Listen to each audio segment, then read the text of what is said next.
Hi hello friends, ಎಲ್ಲರಿಗೂ ನಮ್ಮ YouTube channel ಕಡೆಯಿಂದ ಸ್ವಾಗತ. ನಾವು ಹಿಂದಿನ ವಿಡಿಯೋದೊಳಗೆ ಕರ್ನಾಟಕ ಪಂಚಾಯತ್ ವ್ಯವಸ್ಥೆ ಬಗ್ಗೆ ಸಂಬಂಧಪಟ್ಟಂತೆ ತಾಲೂಕು ಪಂಚಾಯತಿ ವ್ಯವಸ್ಥೆ ಬಗ್ಗೆ ಮಾಹಿತಿಯನ್ನು ತಿಳ್ಕೊತಾ ಬರ್ತಿದ್ವಿ. ಈ ತಾಲೂಕು ಪಂಚಾಯತಿ ವ್ಯವಸ್ಥೆ ಒಳಗೆ ಪ್ರಕರಣ 143 ತಾಲೂಕು ಪಂಚಾಯತಿ ಒಳಗೆ ಸರ್ಕಾರಿ ಅಧಿಕಾರಿಗಳನ್ನು ಸಭೆಗೆ ಯಾವ ರೀತಿಯಾಗಿ ಹಾಜರುಪಡಿಸಬೇಕಂತ ಇಲ್ಲಿವರೆಗೂ ಸಂಪೂರ್ಣ ಮಾಹಿತಿಯನ್ನು ಸುದೀರ್ಘವಾಗಿ ತಿಳ್ಕೊತಾ ಬಂದಿದ್ವಿ.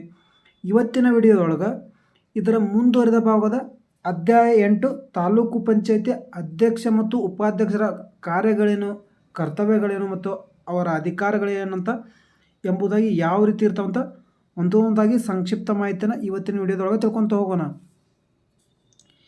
ಈ ಅಧ್ಯಾಯ 8 ಏನು ಹೇಳ್ತಪ್ಪ ಅಂದ್ರೆ, ತಾಲೂಕು ಪಂಚಾಯತಿಯ ಅಧ್ಯಕ್ಷ ಮತ್ತು ಅವರ ಉಪಾಧ್ಯಕ್ಷರ ಕಾರ್ಯಗಳು ಯಾವ ರೀತಿ ಇರ್ತಾವೆ, ಕರ್ತವ್ಯಗಳನ್ನು ಯಾವ ರೀತಿ ಮಾಡಬೇಕು ಮತ್ತು ಅಧಿಕಾರಗಳನ್ನು ಏನೇನು ಚಲಾಯಿಸ್ತಾರೆ ಎಂಬುದನ್ನು ಹೇಳುತ್ತೆ.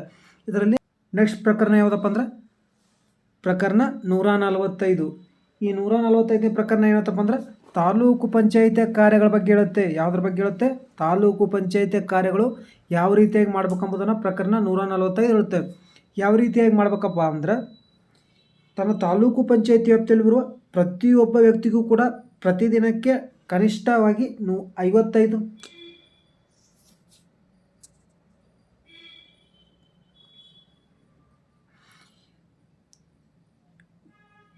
ನೆಕ್ಸ್ಟ್ ಪ್ರಕರಣ ಯಾವುದಪ್ಪ ಅಂದ್ರೆ ಪ್ರಕರಣ 145.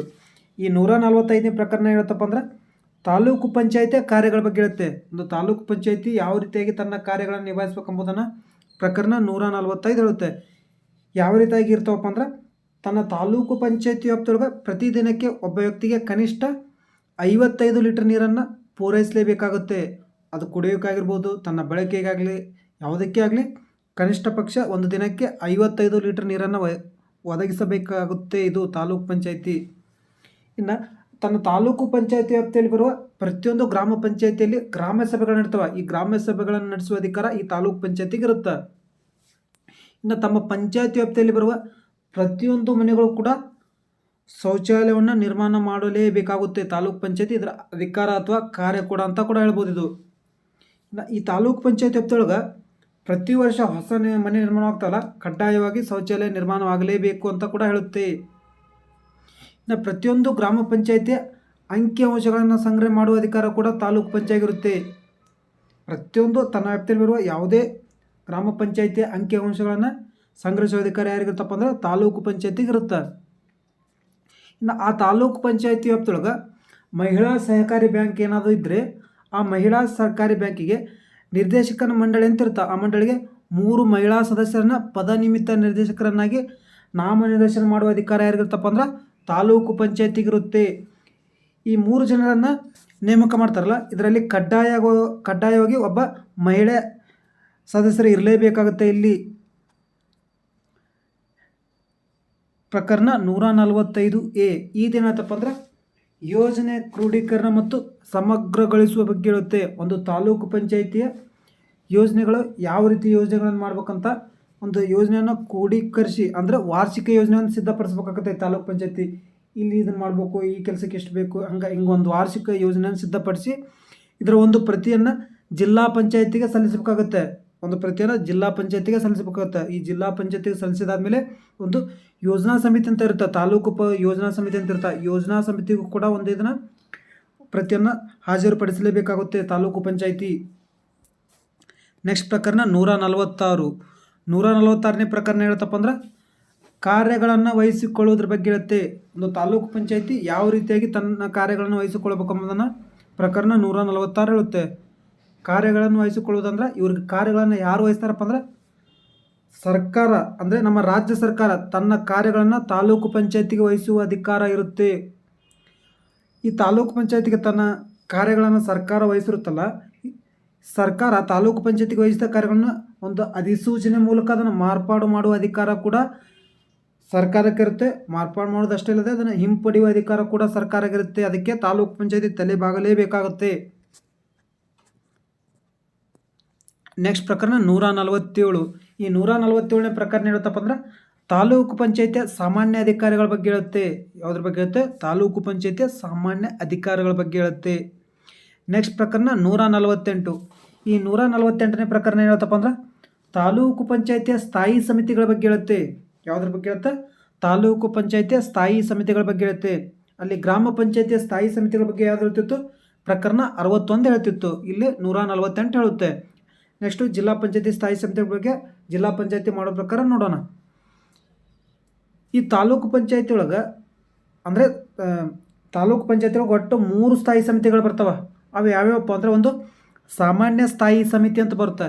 ಈ ಸಾಮಾನ್ಯ ಸ್ಥಾಯಿ ಸಮಿತಿಯ ಅಧ್ಯಕ್ಷರು ಯಾರು ಇರ್ತಾರಪ್ಪ ಅಂದ್ರೆ ಪದನಿಮಿತ್ತ ತಾಲೂಕು ಪಂಚಾಯತಿಯ ಉಪಾಧ್ಯಕ್ಷ ಈ ಸಾಮಾನ್ಯ ಸ್ಥಾಯಿ ಸಮಿತಿಯ ಅಧ್ಯಕ್ಷನಾಗಿರ್ತಾನೆ. ಯಾರಾಗಿರ್ತಾರೆ?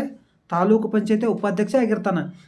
ಎರಡನೇ ಸಮಿತಿ ಯಾವುದಪ್ಪ ಅಂದ್ರೆ ಹಣಕಾಸು ಲೆಕ್ಕ ಪರಿಶೋಧನೆ ಮತ್ತು ಯೋಜನಾ ಸಮಿತಿ ಅಂತ ಬರುತ್ತೆ. ಇದು ವೆರಿ ವೆರಿ ಇಂಪಾರ್ಟೆಂಟ್ ಸಮಿತಿ. ಇದು ಈ ಸಮಿತಿಯ ಅಧ್ಯಕ್ಷರು ಯಾರಾಗಿರ್ತಾರಪ್ಪ ಅಂದ್ರೆ ನಿಮ್ಗೆ ಗೊತ್ತಿರುತ್ತೆ, ತಾಲೂಕು ಪಂಚಾಯತಿ ಅಧ್ಯಕ್ಷನೂ ಕೂಡ ಪದನಿಮಿತ್ತ ಅಧ್ಯಕ್ಷ ಆಗಿರ್ತಾನೆ ಈ ಸಮಿತಿದು. ನೆಕ್ಸ್ಟ್ ಸಾಮಾಜಿಕ ನ್ಯಾಯ ಸಮಿತಿ ಅಂತ ಬರುತ್ತೆ. ಈ ಸಮಿತಿಯ ಅಧ್ಯಕ್ಷರು ಯಾರಾಗಿರ್ತಾರಪ್ಪ ಅಂದ್ರೆ ಈ ತಾಲೂಕು ಪಂಚಾಯತಿಯ ಸದಸ್ಯರಲ್ಲಿ ಒಬ್ಬರು ಇದರ ಅಧ್ಯಕ್ಷರಾಗಿರ್ತಾರೆ. ಯಾರಾಗಿರ್ತಾರೆ? ತಾಲೂಕು ಪಂಚಾಯತಿಯ ಸದಸ್ಯರೊಳಗೆ ಒಬ್ಬರನ್ನ ಅಧ್ಯಕ್ಷರನ್ನಾಗಿ ಮಾಡ್ತಾರೆ. ಈ ಪ್ರತಿಯೊಂದು ಸಮಿತಿಯ ಸದಸ್ಯರ ಅಧಿಕಾರಾವಧಿ ಎಷ್ಟು ಇರುತ್ತಪ್ಪ ಅಂದರೆ 20 ತಿಂಗಳು ಅಂತ ಇರುತ್ತೆ. ಒಂದು ವೇಳೆ 20 ತಿಂಗಳು ಅಥವಾ ಆತ ಸದಸ್ಯತ್ವ ನಿಂತು ಹೋಗುವವರೆಗೆ ಇರುತ್ತೆ. ಒಂದು ಸದಸ್ಯನ ಸದಸ್ಯತ್ವ, ತಾಲೂಕು ಪಂಚಾಯತಿ ಸದಸ್ಯತ್ವ ನಿಂತು ಹೋಗುವವರೆಗೆ ಅವನ ಅಧಿಕಾರ ಇರುತ್ತೆ ಅಂತಲೇ ತಿಳಿದುಕೊಳ್ಳಬಹುದು. ಈ ಪ್ರತಿಯೊಂದು ಸಮಿತಿಗೂ ಕೂಡ ಎಷ್ಟು ಜನ ಸದಸ್ಯರಿರ್ತಾರಪ್ಪ ಅಂದರೆ 6 ಜನ ಇರ್ತಾರೆ. ಅಂದರೆ ಅಧ್ಯಕ್ಷನ ಹಿಡಿದುಕೊಂಡು 6 ಜನ ಸದಸ್ಯರಿರ್ತಾರೆ. 5+1. ಈ 6 ಜನ ಸದಸ್ಯರಲ್ಲಿ ಇರ್ತಾರಲ್ಲಪ್ಪ, ಇದರಲ್ಲಿ ಒಬ್ಬ SC/ST ಇರಬೇಕು ಕಡ್ಡಾಯವಾಗಿ, ಒಬ್ಬ SC/ST ಇರಬೇಕು ಮತ್ತು ಒಬ್ಬರು ಕಡ್ಡಾಯವಾಗಿ ಮಹಿಳೆ ಇರಲೇಬೇಕಾಗುತ್ತೆ ಈ 6 ಜನರೊಳಗೆ.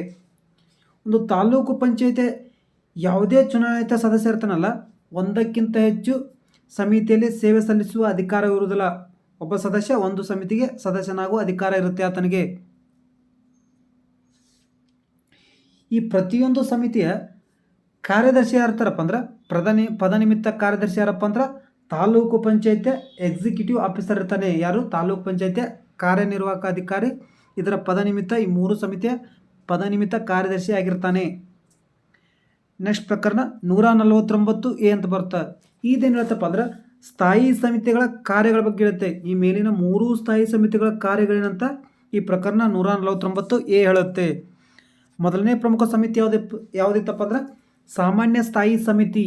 ಇದರ ಕಾರ್ಯಗಳೇನಪ್ಪ ಅಂದ್ರೆ ಆ ತಾಲೂಕು ಪಂಚಾಯತಿ ವ್ಯಾಪ್ತಿಯಲ್ಲಿ ಬರುವ ಏನಾದರೂ ನೈಸರ್ಗಿಕ ವಿಪತ್ತು ಉಂಟಾದರೆ ಅದಕ್ಕೆ ಪರಿಹಾರನ ನೀಡುವ ಅಧಿಕಾರ ಈ ಸಮಿತಿಗಿರುತ್ತೆ. ಮತ್ತು ಇದರ ಜೊತೆಗೆ ತನ್ನ ವ್ಯಾಪ್ತಿಯಲ್ಲಿ ಬರುವ ಸಾರಿಗೆ ಸಂಪರ್ಕವನ್ನು ಕಲ್ಪಿಸುವುದು ಕೂಡ ಈ ಸಮಿತಿಯ ಒಂದು ಕಾರ್ಯವಾಗಿರುತ್ತೆ. ಕಟ್ಟಡಗಳು ಮತ್ತು ಕೃಷಿಗಳನ್ನು ಅಭಿವೃದ್ಧಿಗಾಗಿ ಸಹಕಾರ ಮತ್ತು ಯೋಜನೆಗಳನ್ನು ರೂಪಿಸುವುದು ಕೂಡ ಈ ಸಮಿತಿಯ ಒಂದು ಅಧಿಕಾರವಾಗಿರುತ್ತೆ. ಇದರ ಜೊತೆಗೆ ನೀರನ್ನು ಸರಬರಾಜು ಮಾಡುವುದು ಮತ್ತು ಇದಕ್ಕೆ ಸಂಬಂಧಪಟ್ಟಂಥ ಯೋಜನೆಯನ್ನು ಕಲ್ಪಿಸುವುದು ಕೂಡ ಈ ಸಾಮಾನ್ಯ ಸ್ಥಾಯಿ ಸಮಿತಿಯ ಒಂದು ಗುರಿಯಾಗಿರುತ್ತೆ ಅಂತ ಕೂಡ ಹೇಳ್ಬೋದು. ಎರಡನೇದು ಹಣಕಾಸು ಮತ್ತು ಯೋಜನಾ ಸಮಿತಿ. ಇದು ವೆರಿ ವೆರಿ ಇಂಪಾರ್ಟೆಂಟ್ ಸಮಿತಿ. ಇದರ ಕಾರ್ಯಗಳೇನಪ್ಪ ಅಂದ್ರೆ ತಾಲೂಕು ಪಂಚಾಯತಿಗೆ ಸಂಬಂಧಪಟ್ಟಂಥ ಹಣಕಾಸುಗಳನ್ನು ನಿರ್ವಹಣೆ ಮಾಡೋದು ಯಾವುದಪ್ಪ ಅಂದ್ರೆ ಇದೇ ಯೋಜನಾ ಸಮಿತಿ ನೋಡಿ ಸ್ನೇಹಿತರೆ. ಇದರ ಜೊತೆಗೆ ತಾಲೂಕು ಪಂಚಾಯತಿಯ ವಾರ್ಷಿಕ ಬಜೆಟನ್ನು ಕೂಡ ಸಿದ್ಧಪಡಿಸುವುದು ಯಾವುದಪ್ಪ ಅಂದ್ರೆ ಇದೇ ಹಣಕಾಸು ಮತ್ತು ಯೋಜನಾ ಸಮಿತಿ ಸ್ನೇಹಿತರೆ, ನೆನ್ಪಿಟ್ಕೊಳ್ಳಿ. ನೆಕ್ಸ್ಟ್ ತಾಲೂಕು ಪಂಚಾಯತಿಯ ಜಮೆ ಮತ್ತು ಖರ್ಚುಗಳನ್ನು ಪರಿಶೀಲನೆ ಮಾಡುವುದು ಕೂಡ ಈ ಸಮಿತಿಯ ಒಂದು ಅಧಿಕಾರವಾಗಿರುತ್ತೆ.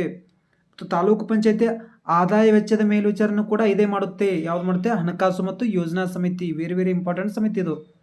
ನೆಕ್ಸ್ಟ್ 3ನೇ ಸಮಿತಿ ಯಾವುದಪ್ಪ ಅಂದ್ರೆ ಸಾಮಾನ್ಯ ಸ್ಥಾಯಿ ಸಮಿತಿ. ಈ ಸಾಮಾನ್ಯ ಸ್ಥಾಯಿ ಸಮಿತಿಯ ಕಾರ್ಯಗಳೇನಪ್ಪ ಅಂದ್ರೆ ಈ ತನ್ನ ಪಂಚಾಯತಿ ವ್ಯಾಪ್ತಿಯಲ್ಲಿ ಬರುವ SC/ST ಮತ್ತು OBC ಆಗಲಿ ಮತ್ತು ಮಹಿಳೆಯರಾಗಲಿ ಅವರಿಗೆ ಶೈಕ್ಷಣಿಕವಾಗಿ ಆರ್ಥಿಕ ಮತ್ತು ಸಾಮಾಜಿಕ ಬೆಂಬಲವನ್ನು ನೀಡಿ ಅವರ ಆರ್ಥಿಕ ಹಿತವನ್ನು ಕಾಪಾಡುವ ಕೂಡ ಈ ಸಮಿತಿಯ ಒಂದು ಅಧಿಕಾರವಾಗಿರುತ್ತೆ. ಇದರ ಜೊತೆಗೆ ತನ್ನ ವ್ಯಾಪ್ತಿಯೊಳಗೆ ಬರುವ ಯಾವುದೇ ಜನರಿಗೆ ಸಾಮಾಜಿಕ ಅನ್ಯಾಯ ಉಂಟಾದರೆ ಅದನ್ನು ತಡೆಗಟ್ಟುವ ಅಧಿಕಾರ ಕೂಡ ಈ ಸಮಿತಿಗಿರುತ್ತೆ. ದುರ್ಬಲ ವರ್ಗಗಳಿಗೆ ಸಾಮಾಜಿಕ ನ್ಯಾಯವನ್ನು ದೊರಕಿಸುವುದು ಕೂಡ ಈ ಒಂದು ಸಮಿತಿಯ ಒಂದು ಅಧಿಕಾರವಾಗಿರುತ್ತೆ ಅಂತ ಕೂಡ ಹೇಳ್ಬೋದು, ಅಥವಾ ಕರ್ತವ್ಯ ಅಂತ ಕೂಡ ಹೇಳ್ಬೋದಾಗುತ್ತೆ ಇಲ್ಲಿ. ನೆಕ್ಸ್ಟ್ ಪ್ರಕರಣ 150ನೇ ಪ್ರಕರಣ ಹೇಳ್ತಪ್ಪ ಅಂದರೆ ಈ ಮೇಲಿನ ಸ್ಥಾಯಿ ಸಮಿತಿಗಳ ಕಾರ್ಯವಿಧಾನ ಬಗ್ಗೆ ಹೇಳುತ್ತೆ. ಯಾವ ರೀತಿಯಾಗಿ ಈ ಮೇಲಿನ ಸ್ಥಾಯಿ ಸಮಿತಿಗಳಿಗೆ ಕಾರ್ಯವನ್ನು ನೀಡ್ತಾರೆ ಎಂಬುದನ್ನು ಪ್ರಕರಣ 150 ಹೇಳುತ್ತೆ. ಒಂದು ಯಾವುದೇ ಸ್ಥಾಯಿ ಸಮಿತಿ ಆಗಲಿ, ಈ ಸ್ಥಾಯಿ ಸಮಿತಿಗೆ ಸಂಬಂಧಪಟ್ಟಂತೆ ಚುನಾವಣೆಗಳನ್ನು ನಡೆಸೋದಾಗಲಿ ಅವುಗಳ ಕಾರ್ಯಗಳು ಯಾವ ರೀತಿಯಾಗಿರ್ತವೆ ಎಂಬುದನ್ನು ನಿಗದಿಪಡಿಸೋರು ಯಾರಪ್ಪ ಅಂದ್ರೆ ಸಂಬಂಧಪಟ್ಟಂಥ ತಾಲೂಕು ಪಂಚಾಯತಿ ರೂಪಿಸುತ್ತೆ. ಯಾವ ರೀತಿಗಪ್ಪ ಅಂದ್ರೆ ತಾಲೂಕು ಪಂಚಾಯತಿ ಕಾರ್ಯದರ್ಶಿ ಇರ್ತಾರಲ್ಲ ಅವರು ಸಮಿತಿಯ ಸೂಚನೆ ಮೇರೆಗೆ ಒಂದು ನೋಟಿಸನ್ನು ಕೊಟ್ಟು ಯಾವುದೇ ಅಧಿಕಾರಿ ಹಾಜರಾಗುವಂತೆ ನೋಡಿಕೊಳ್ಳೋ ಅಧಿಕಾರ ಕಾರ್ಯದರ್ಶಿಗಿರುತ್ತೆ. ಈ ಸಮಿತಿಗಳಿಗೆ ಹಾಜರಾಗುವಂತೆ ಪ್ರತಿಯೊಂದು ಸ್ಥಾಯಿ ಸಮಿತಿಯ ತನ್ನ ಕೆಲಸಕ್ಕೆ ಬೇಕಾದ ಅಥವಾ ಸಂಬಂಧಿಸಿದ ಯಾವುದೇ ಮಾಹಿತಿಯನ್ನಾಗಿಲ್ಲರಿ ಅವರು ತಾಲೂಕು ಪಂಚಾಯತಿಯನ್ನು ತರಿಸಿಕೊಳ್ಳುವ ಅಧಿಕಾರ ಈ ಮೂರೂ ಸಮಿತಿಗಳಿಗಿರುತ್ತೆ. ಯಾವುದೇ ಮಾಹಿತಿ ಆಗಲಿ ಅದನ್ನು ತರಿಸಿಕೊಳ್ಳುವ ಅಧಿಕಾರ ಈ ಮೂರೂ ಸಮಿತಿಗಿರುತ್ತೆ. ನೆಕ್ಸ್ಟ್ ಪ್ರಕರಣ 151ನೇ ಪ್ರಕರಣ ಏನಪ್ಪ ಅಂದ್ರೆ ಅಧಿಕಾರವನ್ನು ವಹಿಸಿಕೊಡುವುದು. ಅಂದರೆ ಒಂದು ತಾಲೂಕು ಪಂಚಾಯತಿ ತನ್ನ ಅಧಿಕಾರವನ್ನು ಯಾರಿಗೆ ವಹಿಸಿಕೊಡ್ತಪ್ಪ ಅಂದ್ರೆ ತನ್ನ ತಾಲೂಕು ಪಂಚಾಯತಿಯ ಒಂದು ಅಧಿಸೂಚನೆ ಮೂಲಕ ತನ್ನ ಯಾವುದೇ ಅಧಿಕಾರವನ್ನು ತಾಲೂಕು ಪಂಚಾಯತಿಯ ಇಒ ಅವರಿಗೆ ಅಧಿಕಾರ ವಹಿಸಿಕೊಡುವ ಅಧಿಕಾರ ಇರುತ್ತೆ. ಯಾರಿಗಿರುತ್ತೆ? ಎಕ್ಸಿಕ್ಯೂಟಿವ್ ಆಫೀಸರ್ಗೆ ಅಧಿಕಾರವನ್ನು ವಹಿಸಿಕೊಡ್ಬೋದು. ಪ್ರಕರಣ 151ರ ಪ್ರಕಾರ. ನೆಕ್ಸ್ಟು ಪ್ರಕರಣ 152.